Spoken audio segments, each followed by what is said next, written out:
The dolls started staring. It wasn't all at once. It happened little by little. Whenever I go into my study, I feel it. Their eyes, those shiny, painted eyes, watching me. I have a collection of antique dolls. Old ones, mostly. I know they are creepy, but I'm a historian, and they are like old things to study. Or, they were.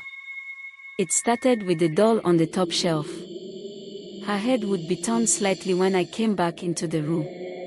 I would straighten it, tell myself it was just my imagination, maybe the wind. But it kept happening. Over and over. Then, the other dolls started too. The one with the messy hair, the one I found in the old abandoned house, its painted smile looked bigger. Scarier. The little rag doll, the one my grandmother gave me, its button eyes looked right through me, like it knew my darkest secrets. The whispers started then too. Not real words, not exactly. More like thoughts, scary thoughts, popping into my head. We see you, Sarah, you can't hide, come join us. I tried to get rid of them. I packed all the dolls into a big box, taped it up, and took it to the basement. I told myself I was being ridiculous, that I was just tired and stressed. But the whispers got louder. They were in my head now, all the time, making me crazy. One night, I woke up to a scratching sound. It was coming from the basement. My breath hitched in my throat, and my paws hammered against my ribs. I grabbed a heavy stick from beside the fireplace and went downstairs. A damp, earthy smell clung to the air down there, mixed with something faintly metallic, like blood.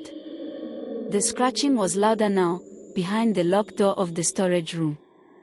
I hesitated, my hand trembling as I reached for the doorknob. Then, I threw the door open. The box was on the floor, ripped apart.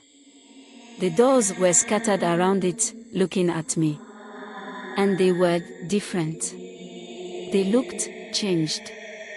Their faces were not right, their smiles, scary. The head of the doll on the top shelf was turned the wrong way, and its painted lips were stretched into a disturbing smile. Then, I saw writing on the wall, written in something that looked like blood. "Come play with us, Sarah." I screamed. I ran. I didn't stop running until I got to the police station. They looked at me funny, told me I was just imagining things. They sent a policeman to my house to check. He didn't find anything. The dolls were back in their places, looking normal, their painted eyes blank. I knew I couldn't stay there anymore. I packed a bag and went to a hotel. I needed to figure out what was happening to me. I started researching. I found old books, forgotten texts, stories nobody reads anymore, whispers of rituals, about dolls that are possessed by something. Something ancient and bad. I found a website. A secret part of the internet where people shared similar experiences. People who had heard the whispers, seen the dolls move. They called themselves the Washed. They shared stories about rituals, about ways to appease them, about ways to break the connection. They told me I was already too far gone, that they had chosen me. Chosen me. What did that mean? Why me? Did I do something, without knowing, that made them notice me? I scrolled through the website, desperate for answers, but the posts were confusing, full of fear. One person by the name, Silent Scream, wrote, "They pick people who are sensitive. People who are easy to scare. People who are vulnerable." Was that it? Was I easy to scare? Had my quiet life, my interest in the creepy stories of these dolls, made me a target? Another post mentioned a binding ritual, a ceremony that supposedly sealed the connection between the dolls and their chosen victim. Once bound, it said, You can't escape. My blood went cold. Was I bound? Was that why the policeman didn't find anything? Were the dolls playing a trick on me, showing up and disappearing whenever they wanted? Were they trying to make me crazy?